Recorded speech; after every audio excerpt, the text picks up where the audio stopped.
What kind of person builds a private racetrack, and why does it cost more than a hospital? A handful of billionaires don't just own supercars, they own the track those cars scream around. Building a personal Formula-style racing circuit costs around $270 million for the track alone. And that number climbs fast once engineers get involved. A Formula-style circuit isn't just a loop of pavement. The single most surprising engineering requirement is the graded runoff zone, a precisely calculated apron of asphalt or gravel surrounding every corner, designed to absorb a car's kinetic energy before it ever reaches a barrier. It's a precision instrument built around controlled failure. Before $1 of asphalt is poured, you need land.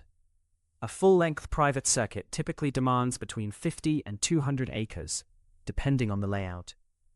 In premium real estate markets, that land cost alone can exceed the entire construction budget. Here's where the engineering gets genuinely specific. Every corner on a professional-grade circuit carries a banking angle calculated from physics. Too shallow, and lateral g-forces push the car off the track.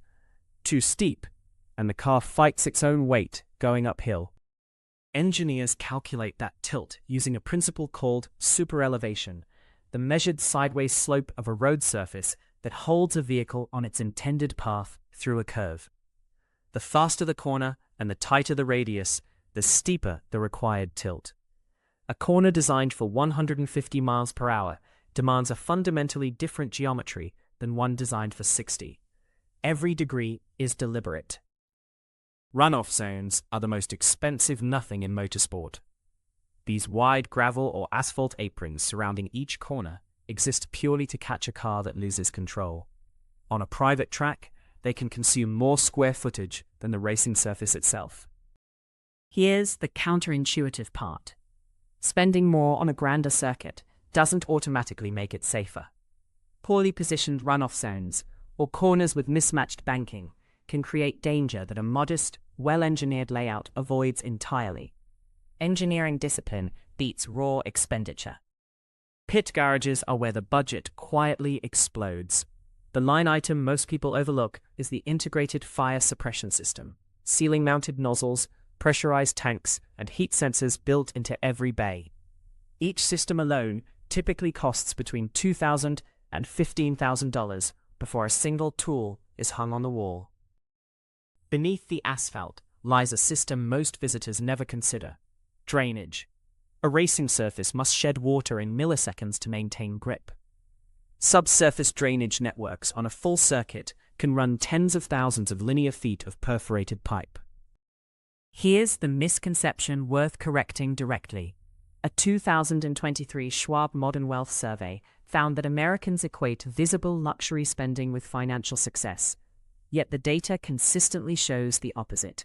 Consistent, disciplined financial decisions, made quietly over decades, are what create the capital to afford the spectacle. The concept, known as boring wins, captures this precisely. Automated contributions, reinvested dividends, avoided lifestyle inflation. These compound into outcomes that dwarf one-time windfalls.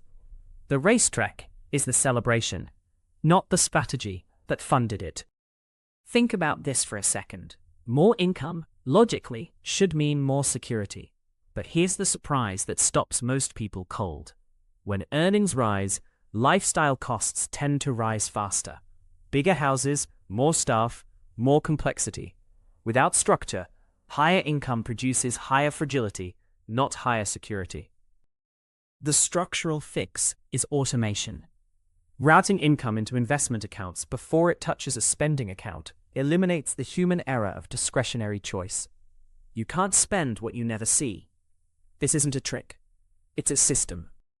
One framework with a documented track record is David Bark's Pay Yourself First principle, formalized in the Automatic Millionaire, which anchors a specific rule. Half of any income increase goes immediately into long-term investments. The other half funds life. That single habit, applied consistently, transforms financial trajectories. Back to the billionaire and the racetrack. Here's what most coverage misses. The track itself can function as an asset. Private circuits generate revenue through exclusive track day rentals, corporate hospitality events, and driver training programs that charge premium rates per session. A single corporate track day at a private circuit can command between $25,000 and $100,000 per event. With a dozen events annually, the facility begins offsetting its own operating costs, maintenance, insurance, staffing, and sometimes turns a profit. But here's where it gets harder. Operating costs are the silent killer of private tracks. Annual maintenance, resurfacing, barrier replacement, drainage upkeep, safety inspections typically costs around $15,000 to $16,000 per year, regardless of how often the track is used. There's one more variable that serious wealth builders treat as a financial asset: physical health. Treating health as an investment, not a luxury, cuts long-term medical costs, extends productive earning years, and sustains the cognitive sharpness required to manage complex financial decisions. The families that sustain generational wealth share one documented practice. The Walton family, heirs to the Walmart fortune, operate formal financial education programs for descendants, covering asset allocation, cash flow management, and fiduciary responsibility. A 2014 Williams Group study found that 70% of wealth transfers fail by the second generation without structured knowledge transfer. Remember the banking angle. The precise tilt engineered so the car neither slides off nor fights gravity. Wealth building works identically. Your savings rate, your emergency fund depth, your automated investment routing. Each must be calibrated to your specific income, risk tolerance, and timeline. Generic advice is a flat corner. It works until it catastrophically doesn't. The asphalt itself on a racing circuit isn't standard road mix. Racing tarmac uses a specific aggregate size and bitumen grade calibrated for tire compound interaction, heat resistance, and drainage porosity. Get the mix wrong, and you're resurfacing in 3 years instead of 15. Then there's the regulatory maze that no billionaire's checkbook can fully shortcut. Planning permits, environmental impact assessments, noise ordinances, and drainage approvals can add 2 to 4 years to a project timeline before groundwork begins. Money accelerates the process. It doesn't eliminate it. The Yas Marina circuit in Abu Dhabi, built in 2009 at a cost of approximately $1.32 billion, sits at the extreme end of what purpose-built circuits can cost. Private versions are smaller, but they draw from the same engineering disciplines, compressed into a personal scale budget. Zoom out, and this reveals something specific about asset psychology. The ultra-wealthy don't just consume, they convert consumption into productive or appreciating structures wherever possible. A racetrack that generates revenue is a different animal than a car that only depreciates. Apply the 50-50 split here. If the racetrack costs $10 million, the disciplined version of that decision pairs it with $10 million simultaneously deployed into long-term income-producing assets. The flex funds itself. The foundation grows independently alongside it. This brings us back to the second misconception worth dismantling.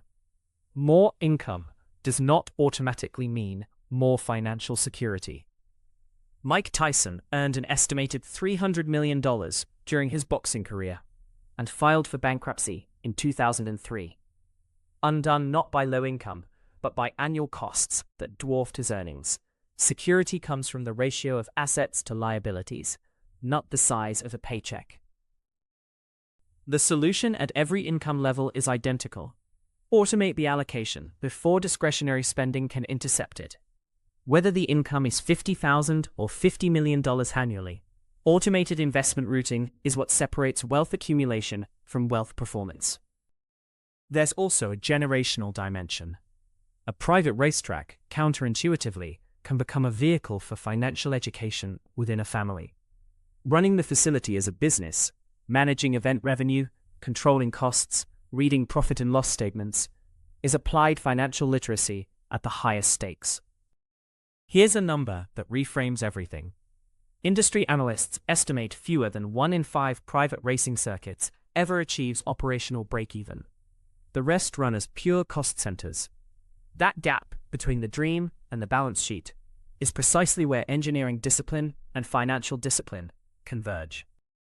Lawrence Stroll, the Canadian billionaire who owns the Aston Martin Formula One team, privately funded a dedicated test facility in Quebec, not as a trophy, but as a development asset, generating measurable competitive data for his racing program. The facility earns its cost through performance returns, not sentiment.